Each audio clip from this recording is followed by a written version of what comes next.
Hello everyone, मैं Luvkush Upadhyay biology faculty at Dakshana स्वागत करता हूं आप सभी का दक्षिणा ई लर्निंग प्लेटफॉर्म पे। तो आज का जो हमारा टॉपिक है management of natural resources, lecture number 2। In my last class I already have discuss about so many things, right, कि हमें हमारे जो नेचुरल रिसोर्सेज हैं वो कितने टाइप के हैं। जैसे कि मैं आपको बता चुका था कि natural resources mainly of two types. Number 1 is exhaustible resources, number 2 is inexhaustible resources. Right, exhaustible resources वो होते हैं जो कि नेचर में लिमिटेड होते हैं, जिनका रिस्टोर होना पॉसिबल नहीं है, जो एक बार कंज्यूम होने के बाद दोबारा हमें नहीं मिल सकते। उससे उन रिसोर्सेज की हमें इन फ्यूचर और हमारी फ्यूचर जनरेशन को भी स्कैरेसिटी हो सकती है, यानी कि उनकी कमी वो फेस कर सकते हैं, खासकर एग्जॉस्टिबल रिसोर्सेज की। वहीं जो नॉन एग्जॉस्टिबल रिसोर्सेज है या इन एग्जॉस्टिबल रिसोर्सेज को बोलते हैं, आप इनको रिन्यूएबल रिसोर्सेज भी बोल सकते हैं। ये रिसोर्सेज ऐसे हैं जो कि रिन्यू हो सकते हैं, यानी कि रिस्टोर हो सकते हैं, राइट। और ये नेचर में अनलिमिटेड होते हैं, और इसका मतलब ये भी नहीं है कि अगर रिसोर्सेज नेचर में अनलिमिटेड है तो हम उनको वाइसली इस्तेमाल नहीं करें। अगर हम उन रिसोर्सेज को भी वाइसली इस्तेमाल नहीं करते हैं तो उसकी वजह से भी इन रिसोर्सेज का डिग्रेडेशन होगा, और जिसकी वजह से नेचर इम्बैलेंस भी हो सकता है, राइट। इसके अलावा मैंने लास्ट क्लास में सस्टेनेबल डेवलपमेंट की बात की थी। जो सस्टेनेबल डेवलपमेंट है वो क्या होता है? This is a kind of development, right, which meet the demand of present generation as well as future generation. यानी कि ऐसा डेवलपमेंट जो कि राइट फ्यूचर जनरेशन और प्रेजेंट जनरेशन दोनों की डिमांड को फुलफिल कर सके। इस तरह का जो डेवलपमेंट है वो हमारा कौन सा डेवलपमेंट है? दैट इज सस्टेनेबल डेवलपमेंट, जिसे आप सस्टेनेबल डेवलपमेंट कहते हैं। अब ये जो सस्टेनेबल डेवलपमेंट होता है ये कैसे होता है, ये किस तरीके से होता है, ये बात जानना आप लोगों के लिए जरूरी है। जैसे कि मैं आपको बता चुका था कि यहाँ पे आपको 3 मेन पॉइंट्स अपने माइंड में रखने हैं फॉर द सस्टेनेबल डेवलपमेंट। पहला, प्रिजर्वेशन आप किसी भी नेचुरल रिसोर्सेज का तभी कर सकते हैं, जैसे फॉरेस्ट का आपको प्रिजर्वेशन करना है तो वहां पे ह्यूमन एक्टिविटीज को पूरी तरीके से बंद कर दीजिए, बाय लॉ इम्प्लीमेंटेशन और बाय एनीथिंग। अगर वहां पे आप पूरी तरीके से बंद कर देते हैं वहां पे चीजों का इस्तेमाल करना, तो वो जो एरिया है वो प्रिजर्व रहेगा, और उसका प्रिजर्वेशन होना भी जरूरी है, जिससे कि हमारा नेचर बैलेंस बना रहे, नेचर में कोई इम्बैलेंस डेवलप ना हो पाए, राइट। वहीं दूसरा जो तरीका है हमारा वो है कंजर्वेशन, यानी कि मिनिमम यूज करना। किसी भी रिसोर्स का अगर आप मिनिमम यूज करते हैं, कम से कम आप यूज करते हैं, राइट, तो उससे क्या होता है कि हम उसको ओवर एक्सप्लॉइट नहीं कर रहे हैं, और अगर हम एक्सप्लॉइट नहीं कर रहे हैं तो उस टाइम पे उसको रिस्टोर होने में हमारे पास इनफ टाइम है, वो रिस्टोर होगा ही।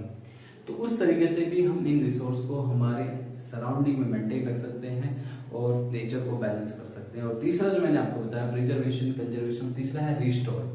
यानी कि अगर आप कोई नेचुरल रिसोर्सेज इस्तेमाल करते भी हैं, क्योंकि ये पॉसिबल ही नहीं है किसी भी ह्यूमन बीइंग के लिए कि वो नेचुरल रिसोर्स इस्तेमाल ना कर सके।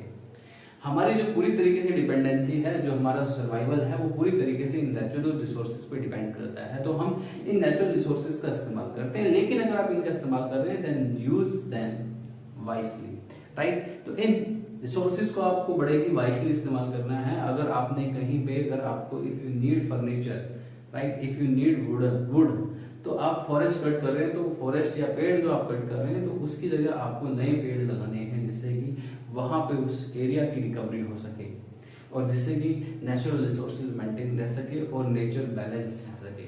तो ये सारी चीजें हमें करनी है, और ये सब चीजें करके हम एक सस्टेनेबल डेवलपमेंट तैयार कर सकते हैं। और ये हमारी पूरी तरीके से रिस्पॉन्सिबिलिटी है कि हमें हमेशा इसी तरफ जोर देना चाहिए कि हम इनको एक्सप्लॉइट कम करें, नेचुरल रिसोर्सेज का कम एक्सप्लॉइटेशन हो। अगर आप यूज करते हैं तो वो एक तरीके से होना चाहिए, वो उसका एक मैनेजमेंट होना चाहिए। अगर उसका मैनेजमेंट नहीं है तो नेचर पूरी तरीके से इम्बैलेंस हो जाएगा, बर्बाद हो जाएगा, डिग्रेडेशन ऑफ नेचुरल रिसोर्सेज हो जाएगा। हमारी फ्यूचर जनरेशन, राइट, जो है उसके लिए काफी बड़ा प्रॉब्लम्स खड़ी हो सकती हैं। इसलिए हमें सब कुछ रिस्पॉन्सिबिलिटी लेनी है, और हमें इन सब चीज़ों का बड़े ही तरीके से इनका मैनेजमेंट करना है, जो कि बहुत जरूरी है, जो कि मैं इस चैप्टर में पूरी तरीके से डिस्कस करूँगा विद यू। अब हम बात करते हैं अबाउट आपने सुना होगा there are 3 R, there are 3 R। 3 R के बारे में बात कर रहा हूँ। 3 R का मतलब क्या है? There are 3 R। 3 R का अपना एक अलग ही सिग्निफिकेंस है in the management of natural resources. ये 3 R का मतलब क्या होता है? 3 R में सबसे पहला जो R है वो है reduce. First R is reduce. Reduce का मतलब क्या होता है कि मिनिमम यूज, राइट। अगर आपको किसी भी चीज की जरूरत नहीं है या कम जरूरत है तो उसका मिनिमम यूज कीजिए। अगर आप किसी चीज के यूज को रिड्यूस कर देंगे, उसका मिनिमम यूज करते हैं, use less, that we call reduce. तो रिड्यूस का मतलब है यूज लेस, राइट, कम इस्तेमाल कीजिए। सपोज दैट हम लोग क्या करते हैं कि हम अननेसेसरली अपनी लाइट को स्विच ऑन करके रूम में छोड़ देते हैं, राइट। इलेक्ट्रिसिटी का कोई यूज नहीं है, उस टाइम पे भी इलेक्ट्रिसिटी ऑन है, राइट। हमने एनर्जी को वेस्ट किया, हमें एनर्जी को कंजर्व करना है, तो उस टाइम पे इलेक्ट्रिसिटी को बंद कर दीजिए। या आप कुछ लोग इतने लापरवाह होते हैं कि पानी का इस्तेमाल करते टाइम वॉश बेसिन में टैप जो वाटर टैप होता है उसको खुला छोड़ देते हैं, जिससे कि वाटर का लॉस होता है।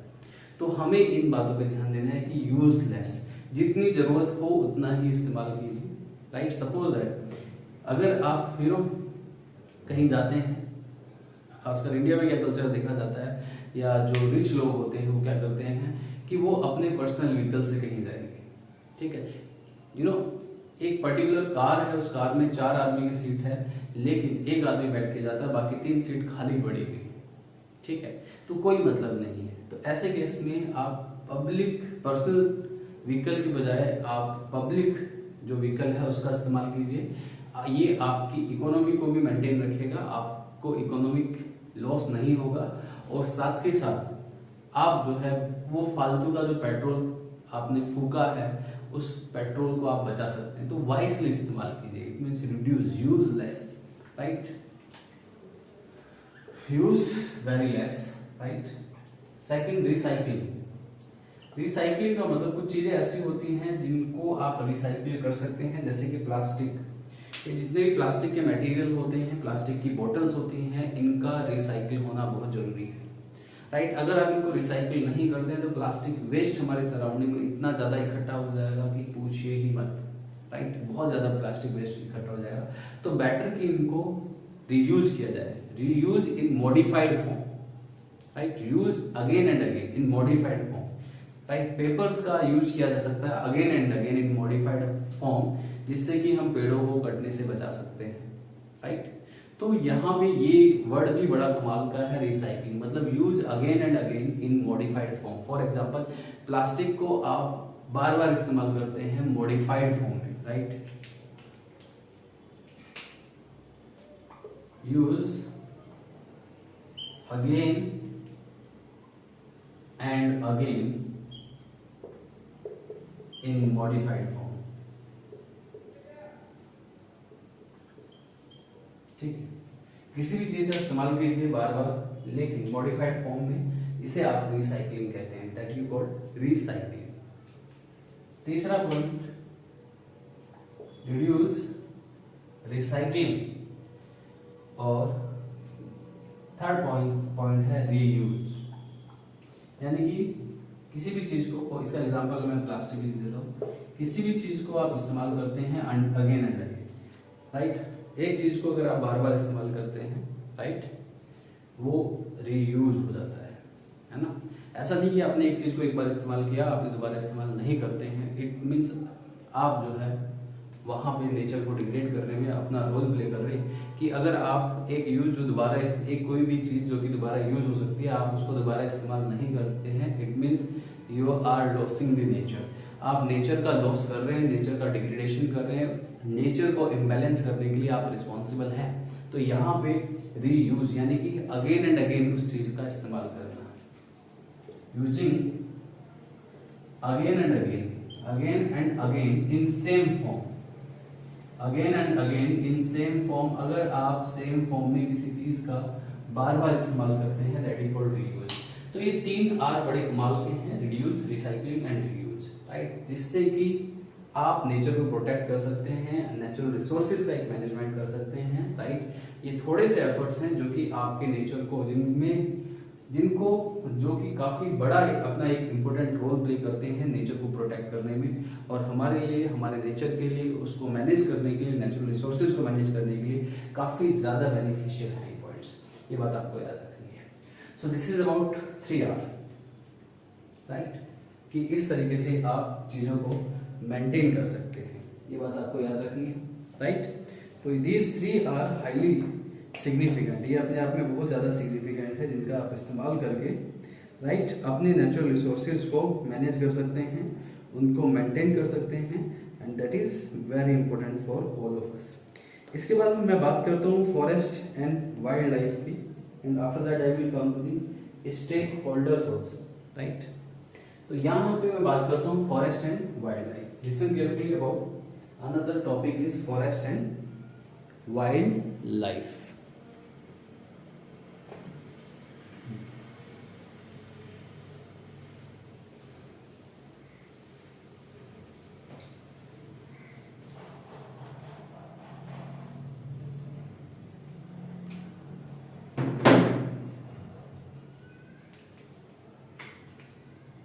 फॉरेस्ट एंड वाइल्ड लाइफ, ठीक है। फॉरेस्ट एंड वाइल्ड लाइफ में मैं एक बहुत ही इंपॉर्टेंट टर्म इंट्रोड्यूस करना चाहूंगा with you, that is biodiversity. That is what? That is biodiversity. That I am going to introduce with you. Biodiversity के बारे में मैं इंट्रोड्यूस करना चाहता हूं अबाउट दिस। लिसन केयरफुली कि यहाँ पे एक टर्म है जिसको आप कहते हैं biodiversity, you know, biodiversity. Biodiversity का मतलब क्या है कि जितनी भी प्रजातियां, जितने भी एनिमल्स, जितने भी प्लांट हमारे प्लेनेट पे एग्जिस्ट करते हैं, दैट यू कॉल्ड बायोडाइवर्सिटी, जिसे आप बायोडाइवर्सिटी कहते हैं। सो तो sum of all species, sum of all plant, sum of all animals, and even number of species कितनी है, नंबर ऑफ एनिमल्स कितने हैं, राइट, उनकी पॉपुलेशन कितनी है, उन सभी के लिए एक सिंपल सा टर्म रेफर करते हैं, दैट यू कॉल्ड बायोडाइवर्सिटी। तो बायोडाइवर्सिटी क्या है? This is sum of all species, sum of all species of plants and even animals on our planet. हमारे प्लेनेट पे जितनी भी स्पीसीज हैं, जितनी भी प्रजातियां हैं, दैट यू कॉल्ड बायोडाइवर्सिटी। तो sum of all species on our planet, that we called biodiversity, right. और स्पीसीज रिचनेस भी कहा जाता है, यू नो, बायोडाइवर्सिटी। और अगर मैं स्पीसीज रिचनेस की बात करूं तो स्पीसीज रिचनेस और दी बायोडाइवर्सिटी जो है वो किस बात पे डिपेंड करती है? वो डिपेंड करती है उनके हैबिटेट पे, राइट।